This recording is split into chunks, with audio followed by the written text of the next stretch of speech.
പാപ്പിക്കുട്ട, പാപ്പി എഴുന്നേറ്റേ. കുഞ്ഞുങ്ങളുടെ സ്കൂളിലേക്കുള്ള tiffin box packing എന്ന് പറഞ്ഞിട്ടുണ്ടെങ്കിൽ എല്ലാ അമ്മമാർക്കും ഭയങ്കര ചലഞ്ചിങ് ആയിട്ടുള്ളൊരു മാറ്ററാണല്ലേ. അവർക്ക് ഇഷ്ടമുള്ള ഫുഡായിരിക്കണം, ഓരോ ദിവസവും വെറൈറ്റി വേണം, അവർക്ക് ഫ്രണ്ട്സിൻ്റെ കൂടെ ഇരുന്ന് ഈസി ആയിട്ട് കഴിക്കാൻ പറ്റണം, അവരുടെ ന്യൂട്രീഷണൽ റിക്വയർമെൻറ്റ്സ് ഒക്കെ മീറ്റ് ചെയ്യുന്നതായിരിക്കണം. ഇതിനെല്ലാം പുറമെ സ്കൂളിൽ നിന്നുള്ള ഫുഡ് ഗൈഡ് ലൈൻസ് ഫോളോ ചെയ്യാൻ വേണം. അത്ര ഈസി ആയിട്ടുള്ളൊരു കാര്യമല്ല കേട്ടോ ഇത്. പ്രൈമറി സ്കൂളിലൊക്കെ ആണെങ്കിൽ ലഞ്ച് ബ്രേക്ക് ഉണ്ട്, റീസസ് ബ്രേക്ക് ഉണ്ട്, ഫ്രൂട്ട് ബ്രേക്ക് ഉണ്ട്. അപ്പോൾ ഇതൊക്കെ ഫില്ല് ചെയ്യാൻ വേണ്ടിയിട്ടുള്ള ഫുഡ് ഐറ്റംസ് നമ്മൾ കൊടുത്തു വിടണം കേട്ടോ. എങ്കിലും നമുക്ക് ഈസി ആയിട്ടുള്ള 5 days ടിഫിൻ ബോക്സ് ഐഡിയ നോക്കിയാലോ.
നമ്മൾ എത്രയൊക്കെ അവരുടെ പ്രിഫറൻസ് ചോദിച്ചിട്ട് ലഞ്ച് ബോക്സ് പാക്ക് ചെയ്തിട്ടുണ്ടെങ്കിലും എന്തെങ്കിലുമൊക്കെ കഴിക്കാണ്ട് തിരിച്ചു കൊണ്ടുവരും കേട്ടോ.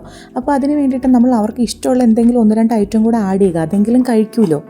വെജിറ്റബിൾസൊക്കെ കഴിക്കാൻ നല്ല മടിയായതുകൊണ്ട് ഡയറക്റ്റ് കാണാൻ പറ്റത്തില്ലാത്ത രീതിയിൽ വെജിറ്റബിൾസ് ഏതെങ്കിലുമൊക്കെ രീതിയിൽ ഹൈഡ് ചെയ്ത് വെച്ചിട്ടൊക്കെ ആയിരിക്കും കേട്ടോ കൊടുത്തു വിടുന്നത്. അവർക്ക് ഇഷ്ടമുള്ള ഫ്രൂട്ട്സ് എന്താണോ അതിൻ്റെ ക്വാണ്ടിറ്റി കുറച്ച് കൂട്ടി വയ്ക്കുക. പിന്നെ ready to drink milk, yoghurt ഇതൊക്കെ ആഡ് ചെയ്ത് വിടുകയാണെന്നുണ്ടെങ്കിൽ അവർ മെയിൻ ലഞ്ച് ഫിനിഷ് ചെയ്തിട്ടില്ല എന്നുണ്ടെങ്കിലും വീട്ടിൽ വരുന്നിടം വരെ അവർ വിശക്കാതെ ആക്റ്റീവായിട്ടിരുന്നുള്ളൂ. പിന്നെ എന്തൊക്കെ വെറൈറ്റീസ് കൊടുത്തു വിട്ട് നോക്കി കഴിഞ്ഞിട്ടുണ്ടെങ്കിലും തിരിച്ചു വന്ന് കഴിയുമ്പോഴത്തേനും അതെന്തിനാണ് വെച്ചത്, അതെനിക്ക് ഇഷ്ടമല്ലാത്തതല്ലേ, അത് ഇന്നലെ വെച്ചതല്ലേ, അങ്ങനെ 100 കൂട്ടം പരാതികൾ കാണുമല്ലോ അല്ലേ.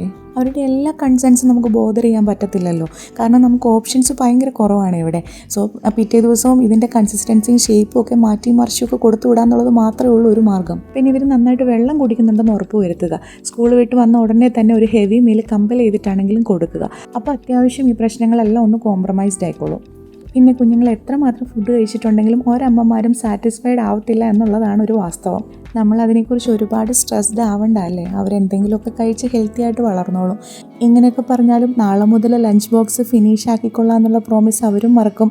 അവരുടെ ഫുഡിനെക്കുറിച്ച് ഓർത്ത് ടെൻഷൻ അടിക്കേണ്ട എന്നുള്ള കാര്യം നമ്മളും മറക്കും. എല്ലാം പഴയതുപോലെ തന്നെ. അപ്പോൾ എല്ലാ അമ്മമാർക്കും ഹാപ്പി മദർഹുഡ്.